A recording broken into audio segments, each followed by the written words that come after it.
बच्चों, आप सभी का हमारे चैनल आरती एजुकेशन क्लासेस में स्वागत है। आज के वीडियो में हम आपके लिए लेकर आए हैं एडगेट अभ्यास पुस्तिका कक्षा 8 विषय सामाजिक विज्ञान। एडगेट अभ्यास पुस्तिका कक्षा 8 विषय सामाजिक विज्ञान जो कि सत्र है इसका 2023-24 समग्र शिक्षा मध्य प्रदेश राज्य शिक्षा केंद्र भोपाल द्वारा जारी है एडगेट अभ्यास पुस्तिका, जिसमें कि हम लेकर आए हैं आपके लिए सामाजिक एवं राजनीति जीवन 3 के अध्याय 2 धर्मनिरपेक्षता की समझ। तो आइए बच्चों हम देखते हैं अध्याय 3 में जो धर्मनिरपेक्षता की समझ वाला जो अध्याय दिया हुआ है उसमें अध्याय 2। तो आइए हम देखेंगे यहाँ अध्याय 2 धर्मनिरपेक्षता की समझ।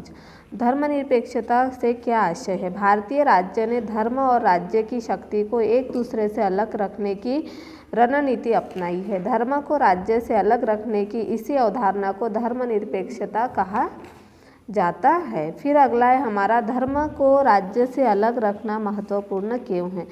तो लोकतांत्रिक समाजों में धर्म को राज्य से अलग रखने को एक महत्वपूर्ण कारण है यह है कि हमें लोगों के धार्मिक चुनाव के अधिकार की रक्षा करनी है। इसका अर्थ यह है कि देश के किसी भी व्यक्ति को एक धर्म से निकलने और दूसरे धर्म को अपनाने या धार्मिक उपदेशों की अलग ढंग से व्याख्या करने की स्वतंत्रता होती है। फिर अगला प्रश्न है प्रश्न नंबर 3। तो आइए हम देखते हैं प्रश्न नंबर 3। भारतीय संविधान में धर्मनिरपेक्षता से संबंधित किन बातों को उल्लेखित किया गया है? तो भारतीय संविधान में धर्मनिरपेक्षता से संबंधित निम्न बातों को उल्लेखित किया गया है। कोई एक धार्मिक समुदाय किसी दूसरे धार्मिक समुदाय को न दबाए, कुछ लोग अपने ही धर्म के अन्य सदस्यों को न दबाए, और नंबर 3, राज्य न तो किसी खास धर्म को थोपेगा और न ही लोगों की धार्मिक स्वतंत्रता छीनेगा।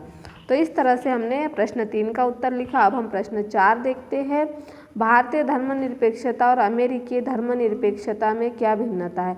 भारतीय धर्मनिरपेक्षता में राज्य को धार्मिक मामलों में हस्तक्षेप करने की छूट दी गई है, लेकिन अमेरिकी धर्मनिरपेक्षता में राज्य और धर्म दोनों ही एक दूसरे के मामलों में किसी तरह का दखल नहीं दे सकते।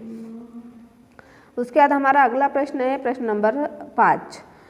फ्रांस की सरकार द्वारा वर्ष 2004 में स्कूल आने वाले बच्चों के लिए क्या नियम बनाए गए? तो फरवरी 2004 में फ्रांस में एक कानून बनाया गया। इस कानून में प्रावधान किया गया कि कोई भी विद्यार्थी इस्लामी बुर्का, यहूदी टोपी या बड़े बड़े ईसाई क्रॉस जैसे धार्मिक अथवा राजनीतिक चिन्हों या प्रतीक को धारण करके स्कूल में नहीं आएगा।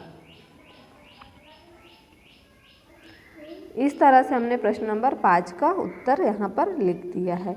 तो इसे आप पूर्ण कर लीजिए।